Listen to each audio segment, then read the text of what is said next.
What's up, everyone? It's DaikenXDan here, bringing some more Guilty Gear Strive news. I know it hasn't been much fighting game news on the channel lately, but fighting has been in a weird spot as of now. And I know you guys have seen everything that's been happening with Evo being canceled and all the allegations and stuff like that.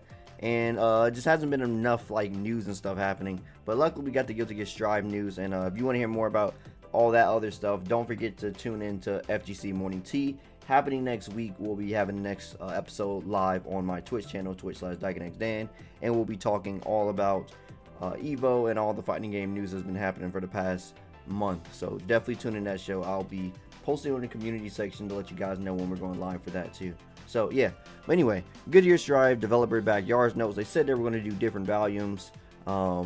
Just based on the first one. So this is the second volume, and I already took a little peek of it. It seemed like they're going to be talking more about the Roman cancel system and how they're going to be implementing more things for you to be able to do inside the game as far as combo ability and stuff like that, because people were saying things were a little simplistic and they were getting like, you know, pushing against the edge of what the system can actually do already, and now they want to show, like, I guess either some improvements or what you can actually do with the system. So let's take a look and see what they actually got to say here.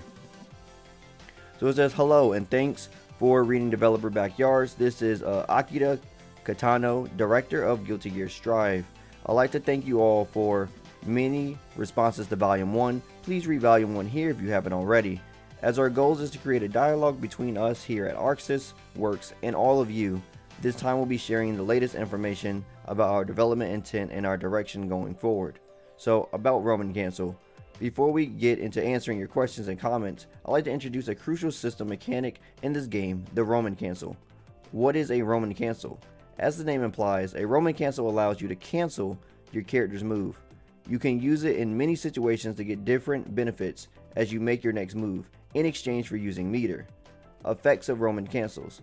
Now let's look at the different effects that uses Roman Cancels depending on situations. In Guilty Gear Strive, when you activate Roman Cancel, a shockwave comes out around your character that slows down the movement of your opponent if they are in range. Judging the distance between you and your opponent is key to mastering Roman Cancels. When activated as you hit the opponent, the shockwave will cause the opponent to bounce up slowly, making it easy to combo into moves that wouldn't normally connect. So before the old Roman Cancel, you know, it used to be in the fact of you just did it and it sort of just slowed down the screen, but now it seems like you have to be in a certain proximity of the opponent in order to like fully get it to work like how you want it. So it's not going to be like a full screen like effect thing like how it used to be, especially when you're trying to combo it because of the splash effect, and I think that's what they're going to show off here in this video. Let's go and take a look at this. So we see Soul doing that, and yeah, you see the blast radius here. So you have to hit with that in order to get the pop-up. It's pretty much what they're saying now. So they're showing off like what we already known about it. This is the first examples of how the Roman Cancel system works. So there's multiple different ways you can get it to work, as you can see. As long as you can hit them, you'll get this pop-up, and it'll show like the clock symbol, basically showcasing that you can extend your combo from there. That's a pretty cool extension. But yeah, just showing multiple soul conversions, different combos you can do. You can combo even off throw. There's always been a thing though. So yeah. Yeah, pretty cool examples there. The shockwave comes out even when you're not attacking. In this case, the shockwave doesn't blow the opponent back, but it does temporarily slow them down. You can take advantage of the slowdown to beat your opponent's attack or to make good use that are usually too slow in startup. So I think they're going to be talking about here is using it in neutral situations. Let's see what they do. Yeah, so that's very good right there. How like you can slow down, you can slow the opponent down and basically get a, like a counter attack state. So it says you can take advantage of this slowdown to beat your opponent or make good use of moves that are usually too slow on startup. So I'm guessing with this slowdown you can actually like decrease the startup of certain moves. That's probably pretty good. But yeah, it allows you to see the situation a lot better. RC was always really good for that. Sometimes people just throw it out in neutral just to, like, you know, test the situation, especially if someone's doing a move or they're jumping or something like that. It's really good for seeing the situation. It's like right there, he just used it. I think he probably like saw the startup of the DP and was able to like block it. Really cool conversion there. So yeah, it's definitely going to be used in like some of the same manners as it was before, combo extensions, and using it in neutral situations to see exactly what's happening is like what they're saying there. When used before an attack hits or as it ends, you can cancel the recovery of the move. This allows slow down the opponent if the shockwave touches them. This means you can counter their opponent even if they were trying to punish you. So I think this is talking about like purple roaming cancel most likely. Let's see what they show here. Yeah, so like if you miss, yeah, so you used to be able to do this with YRC, but now I think it's only the purple RC. So it still costs the same amount of meat. It's still gonna cost you, I think, like 50, but it's still the same thing. You know, if you mess up or someone tries to punish you, you can get the benefit of the situation. So where you would be punishable in a certain state, you can, like, you know, make yourself safe and actually punish them. So it's the same system. It's just, it's more resource heavy. It's not going to be as crazy. Same thing with the pressure right there. So he did that and then like put him in block stun to like try to, you know, go for a mix up there. So it's the same concept. It just is more expensive than what it used to be. So I'm guessing that's because people always complain about YRC being like, you know, such a troubling mechanic. But since I guess since it's more like resource heavy, I wonder how people take to that.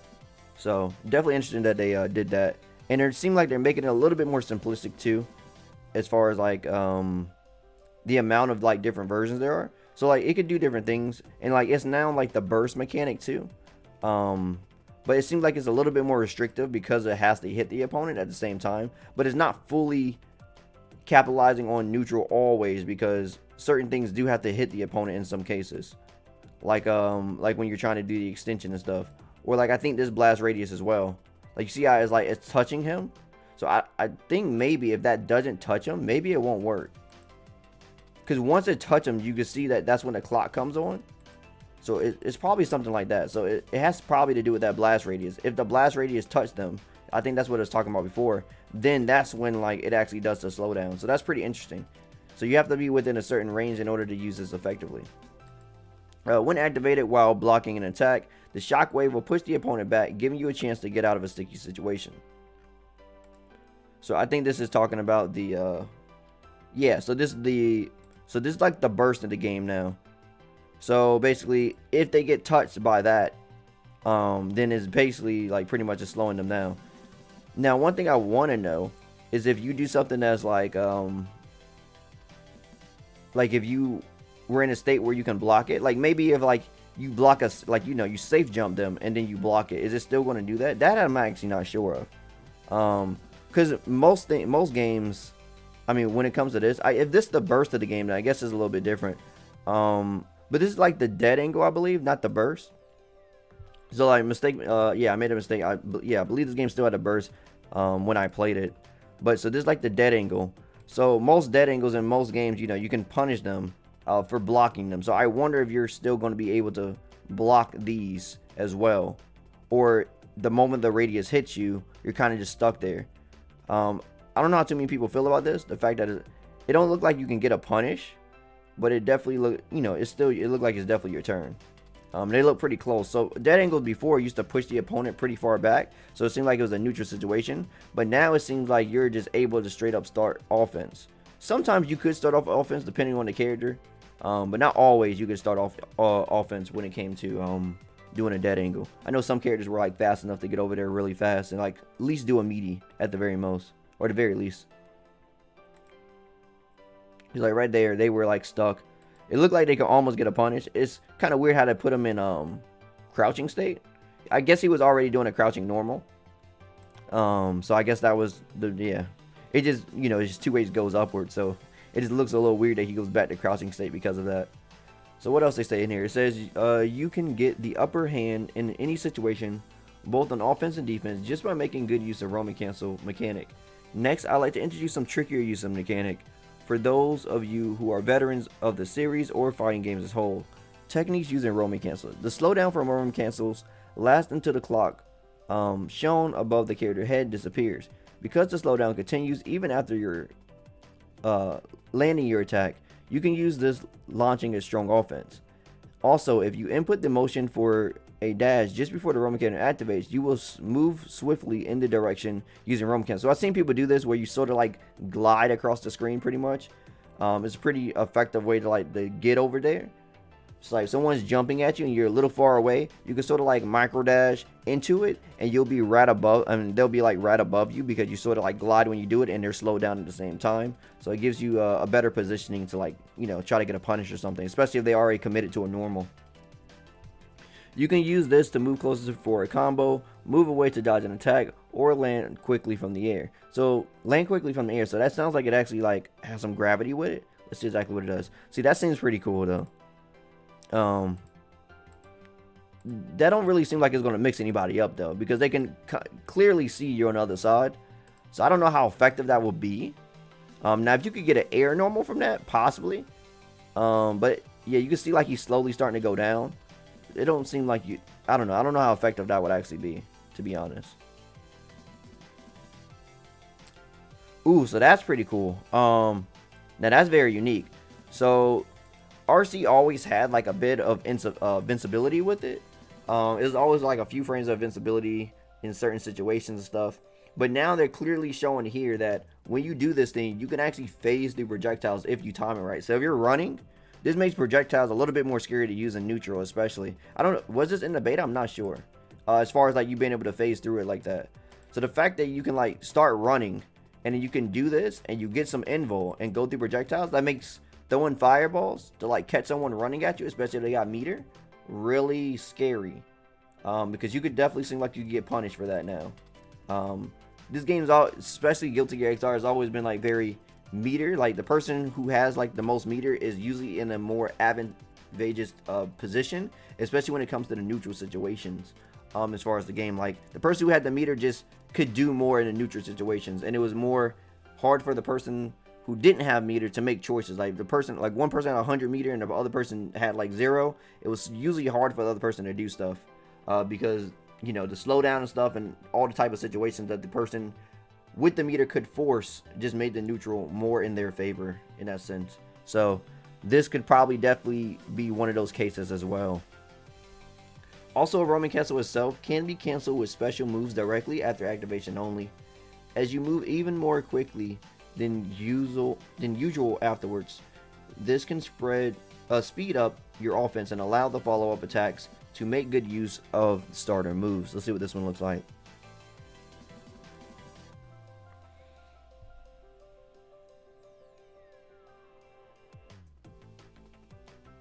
Okay, so this is what he's saying. So when you use it, let me read that one more time. So roaming cancel itself can be canceled with a special move directly after activation only.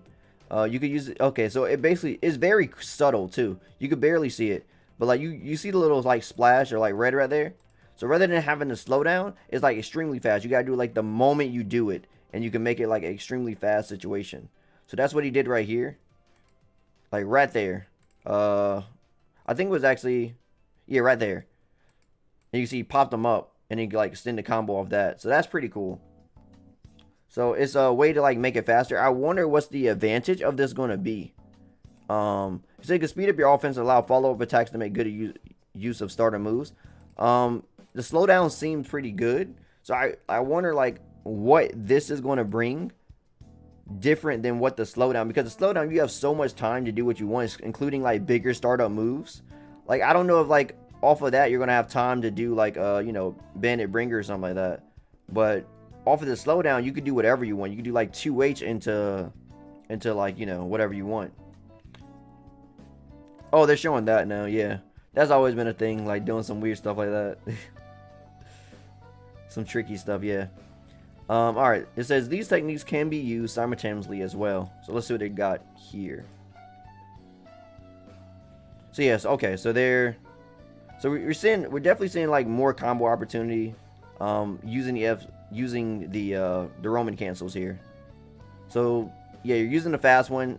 That's a nice pickup at least, but it definitely ends with going back into the neutral situation. So the combos aren't that long. You know, you're spending meter to like extend the combo a little bit. Now once you get to the wall, you actually get the wall hit. That's when like combos actually start. You know, you can start free forming to break the wall and stuff like that. Still don't know how they're going to actually do the wall stuff. I know a lot of people still don't feel pretty comfortable about the wall. Oh, that looks really cool. That was like a, yeah, it was like a whiff cancel. So it looked like he used like dashing momentum there. He canceled it and was able to pick up with the 2K there, the double 2K to like lift him higher, and was able to link that into it looked like close slash. That looks pretty cool. So definitely showing some like unique combo abilities. But then again, you know, like even if you do this, is this like optimal to do? Like I know they're showing off some cool combos, but it just comes back to like practicality and like what's optimal. Like they're showing off like some like cool conversions, but if the cool conversions aren't optimal as far as damage, and like the big damage is probably like, you know, just doing a Roman cancel and then like 2H into like Fafnir and like something like that, then like, you know, people aren't going to really like go for the fancy stuff. So yeah, it looks okay. It's nothing too crazy though.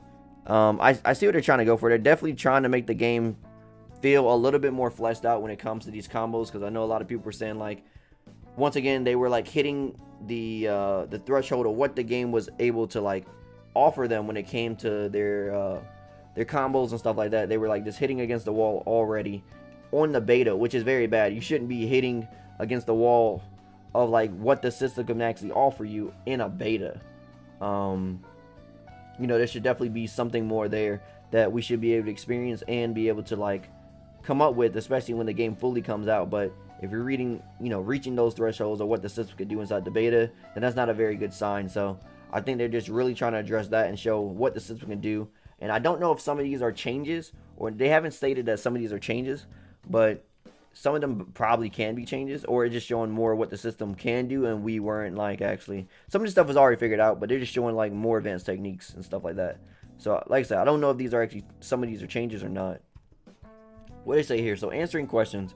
We like to answer some of the comments and questions we received in response to Volume 1, Developer's Backyard.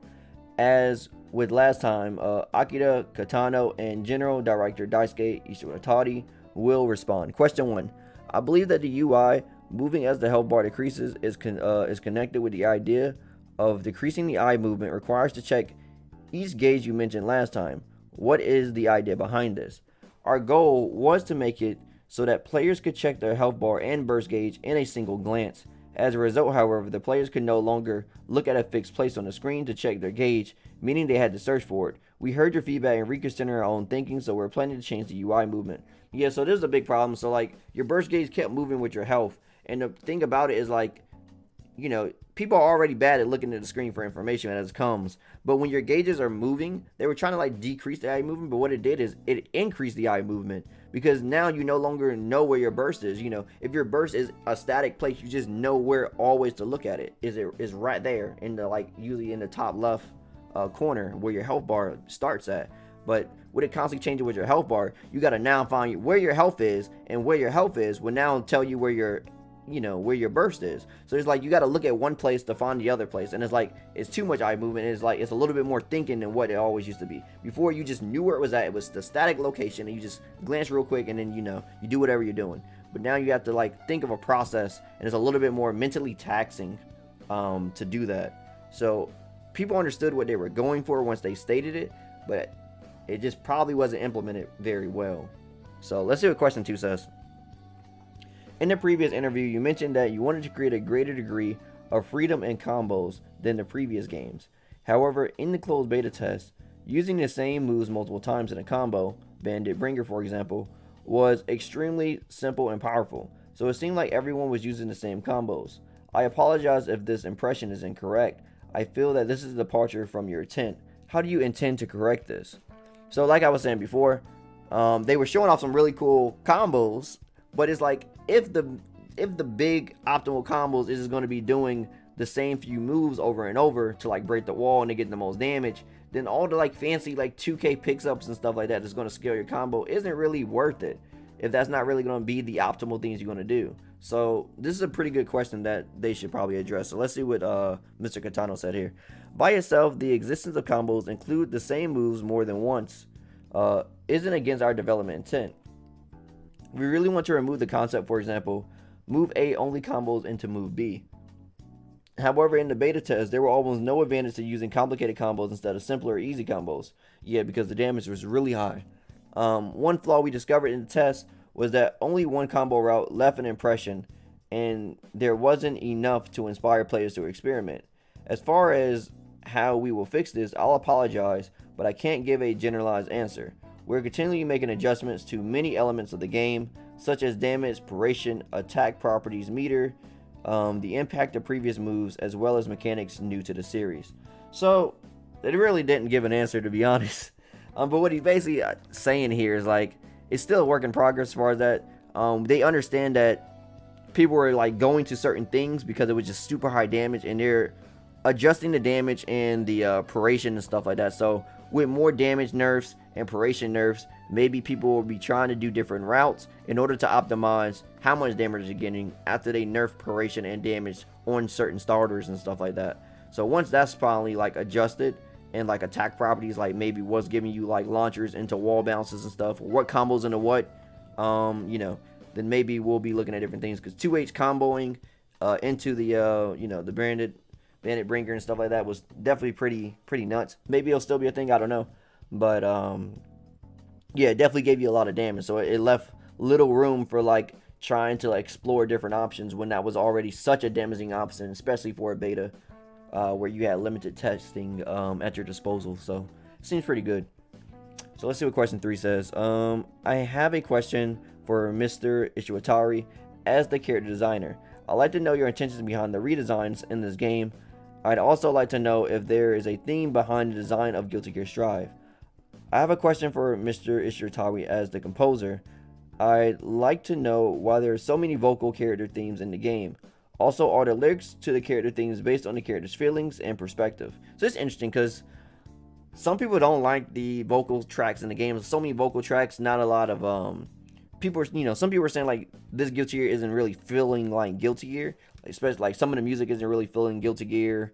The overall UI design doesn't feel Guilty Gear and stuff like that. So people just want to know what's the direction that Ishiwatari is actually going with this. The redesigns feel okay. I'm not really questioning the redesigns, but the music, I could definitely understand why people are concerned about that aspect. But let's see what the man himself got to say. I said this last time as well, but our intent, first and foremost, is making this game is to create something entirely new rather than a continuation of previous games. This includes our direction with the music and designs as well. The reason for changing the character designs is that it makes it clear at a single glance that this is a new series within the Guilty Gear franchise. As for the direction behind the character designs, my goal is to make simpler designs that are easy for players to remember. My ideal is to create designs where even if someone draws a rough sketch of them, you could tell what a character they're drawing. To be honest though, I don't think I achieved this for every character. So one thing about like when it comes to, this is just like some like character knowledge, as far as like character creation knowledge. One thing that they will tell you, especially coming from game design school, is that having a good character silhouette allows you to make, allows you to have like a good character. Like when your silhouette stands out above different silhouettes of other characters and you can tell them apart, that's when you know you have an iconic character. Like, I could put a black silhouette of Sonic and Goku and Kratos from God of War all together, and you guys will be able to name those characters apart because of how iconic their character structure is. Like, you just know what they look like. So with that in mind, that's what he's trying to go for. He's trying to go for something iconic to where you can even tell who they are just based off, like you said, a sketch. And I'm just thinking like silhouettes because that's what they teach you in game design school. So I can definitely understand the design principle behind that and what he's talking about. So introducing vocals to the BGM is for the same reason, to make it completely new. For me, that doesn't mean just writing new songs, but rather taking on a challenge that could create a new era for the series.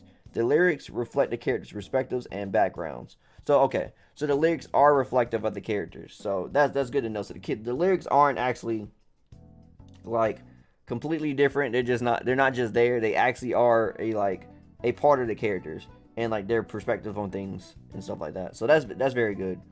At least that has something to do with it.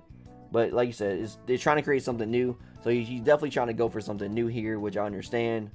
It's just, when you're doing something new and different than what people are expecting or what people are used to, it can definitely be a little bit split as far as who likes it and who doesn't. So that's just rough. That's just a rough situation when you're trying out something new. Question 4. I'm curious about these new iterations of Guilty Gear characters and their moves. While there's some characters like Soul and Potemkin have movesets very similar to their previous incarnations, some characters like Chip, Axel, and May have lost iconic tools and have been very much redefined as characters. Respectively, I'm talking about the loss of Chip's teleport, the loss of Axel's defensive specials like Benton, Parry, and Adaide, and the loss of May's ability to set up Mr. Dolphin to attack later. How are you striving, in quotes, to balance between something totally new and something recognizable in regards to characters' playstyles? Furthermore, can you offer insight as to why those moves and others had to be removed? City say, we aren't using previous titles as a base when thinking about changing the character moves. We are redefining each character from the ground up for this new title. Mr. Katano said, naturally the concepts behind the characters from prior titles form a basis for that redefining, but at the very least, we aren't developing them with the idea of removing things from previous games. So they're thinking about this game as a new game. That's a weird way to put it. So it's like, no, we aren't removing things. We're just taking some things from the game, and then things that we don't include, it's not the idea of removing from the previous game. It's just this is a new title. That's their like mindset behind it. But technically, it's removing stuff. But yeah, I don't know. This is a weird concept. They are adding new moves though. It's not like they're taking out stuff just to not have stuff. They're actually adding new things. Like, you know, Axel has like the new command grab thing, and well, it's actually not adding stuff. That's actually just different animations for things, but they do work a little bit different as far as like how you actually get the setups and stuff. So to roughly outline some of those redefinitions, Chip has extremely fast movement, but many of his specials are risky. Axel excels at long range, but is heavily at a disadvantage at close range. May, she has a very simple way to get big damage, but doesn't have many tricks. May definitely used to have quite a few tricks up her sleeve. Those are some examples. We plan to introduce more detailed explanations of them and other characters in the future volumes of Developer's Backyard. Question 5. Can you guys talk about the new air dash? Yeah, a lot of people were concerned about this. Let's see what they got to say about this. Before you mention, this was an attempt to add some depth and address an issue of old air dashes, requiring too much practice to react to. The goal has been accomplished with how poor anti-air seem to be in relation to the strength of jump-ins, and how many options the new air dash creates. The situation seems screwed heavily towards aggressing in the air, but now with no real regards for neutral interactions, and no strong way to punish this kind of play. Additionally, the feel of the air dash just isn't as clean as the old one. Maybe it's more complex, but do you think it's worth the impact of how the game feels and flow? So a lot of people are saying, like, you know, anti-airs don't feel strong in this game right now, and because of that, the air dash system actually feels stronger than what they were actually trying to say. They were like, we're trying to make this air dash system to where you can see it and visibly like react to it almost. But what they created was a situation where anti-airs just aren't that good because of how you can block in the air and stuff. So it just creates like a weird situation where like a lot of people are in the air because you can't really punish people for being in the air. Now you could, like, you know, increase their risk really high for like trying to anti-air them, which will push them back if they don't FD, but you can't really anti-air them. So that just creates a situation where people are in the air and they were getting away with a lot of instant air dashes and stuff, especially when anti-airs aren't really that strong. And this type of dash, the way it like forces the momentum, so it creates some weird situations too, because it isn't like how it used to be. It's like when it starts, it goes, and like it creates these weird cross-up situations and stuff too. First of all, as for the balance between jump-ins and grounded anti-airs, in the beta test we also noticed this problem. Okay, so they actually are addressing that. That's actually very good. Specifically, jump-in attacks had relatively small hurt boxes relative to their hitbox, making it common for jump-ins to beat out anti-airs. Okay. We hadn't put enough work into the aspects at the time of the test, and we are planning to extend the hurt boxes of aerial downwards attacks. That's very good that they're actually addressing that. Because like I said before, it was definitely hard to anti-air people, and the air dash, like once it goes, it was actually pretty fast. After considering the pros and cons between the intuitive feeling of old air dashes and the new mechanics in this game, We have decided that the current new direction will create something more interesting than the prior version. We're proceeding with development in that direction. So they're not stopping with the direction of what they're going. I don't know what he means when he says create something more interesting, though. Now, just going based on what Ishitari said before, is he want this game to be... He basically said, like, he wants this game to have a little bit more random factor. You want people to get more chances and stuff like that. He want, like, newer players to almost feel like, you know, they have a chance. So if that's what he means by more interesting, by giving these, you know, players these, like, tools to combat players in these, like, situations, then I don't think that's a very good way to go about it. But the wording that he said there just isn't really enough for us to make a good conclusion on what he means by that. So we're just going to have to wait and see on that one. Question 6. In the closed beta for Guilty Gear Strive, the wall break mechanic was an interesting addition, and I quite like the idea of rewarding the attacking player with meter while giving the loser opponent another chance by resetting neutral. So this person actually liked that idea. However, the increased tension was often considered not worth it by players, so they would try not to cause the wall break by not finishing their combo or using certain moves. Are you considering changing the wall breaks works in order to prevent this behavior, or perhaps changing the rewards upon wall break? So another big thing that wall break actually did that this person actually didn't talk about is that the wall has a like HP pretty much, right? So if I break the wall a few times, then the next time you touch the wall, and if it's on his last part, then you'll just automatically break me through the wall. So rather than getting your big damage combo, this is supposed to be a big damage combo opportunity for you, you don't really get that much damage, because as soon as you touch me to the wall, I just break through, and you just happen to get the meter and we reset the neutral. So all that damage was just lost because I happened to break more HP on the wall than you did, and that's a big problem right there too. So I wonder if they're going to address that. If the wall don't break, the wall should just go back to max HP, I feel like. But it would also create like a lot of damaging situation. But if you're in a corner, that's usually when you get the most of your damage in fighting games, is, you know, in the corner. You're able to do combos that you weren't able to do in the mid screen. So I mean, it can make sense, especially if they're going to lower the overall damage of the game and proration and stuff like that. They can make it work. It just depends on how they do it. But let's see what they got to say. It says, by performing certain attacks in the corner, the wall breaks and send opponent flying. This leaves you in a neutral position at the center of the screen with increased meter gain. But yeah, so like we were saying, is also a lot of people weren't trying to break the wall as well, just because people don't want to reset back to neutral. People want to have you in the corner and they want to run the next mix up, or, you know, they want to have a good Oki situation. They don't want to sacrifice their advantageous situation for a increase in meter gain and just go back to neutral. No, they'd rather keep the advantage. So that's why people are doing this. So let's see what they got to say. To be completely honest, as of the beta test, we believe that there is a greater merit to breaking a wall rather than staying in the corner. I wonder why they think that. That doesn't sound right. Of course, we will continue play testing, taking your feedback into consideration and adjusting the balance before release. It don't sound like they really understood that part, though. Yeah, they said they feel... I wonder what they think is a greater merit. You're literally giving up an advantageous situation to go back to neutral for meter gain. But it's like, if I can kill them in the next hit in the corner, why would I need the... I don't know. That's a weird thing that they said there.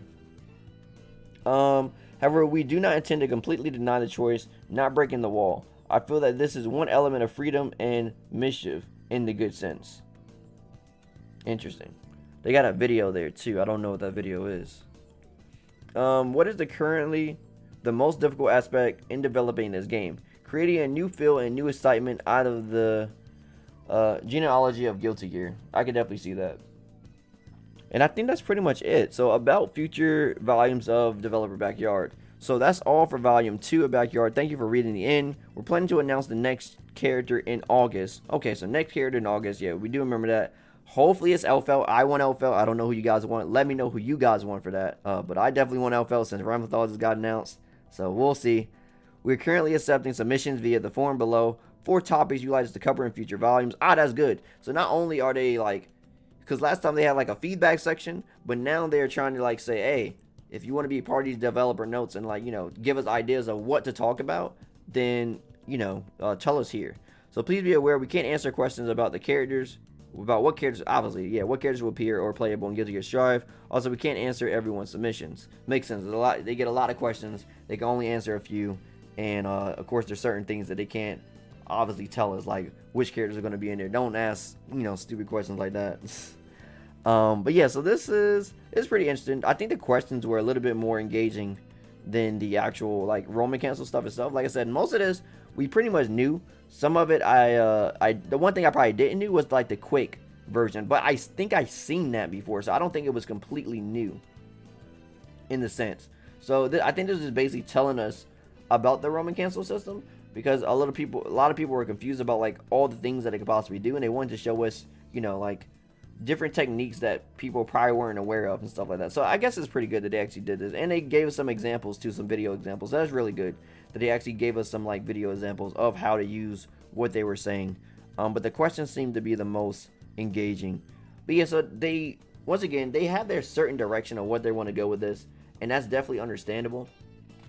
And they don't want to stray too much from what they want to do, but also they're trying to find the balance between getting new players interested in the game and trying to get, keep the core audience.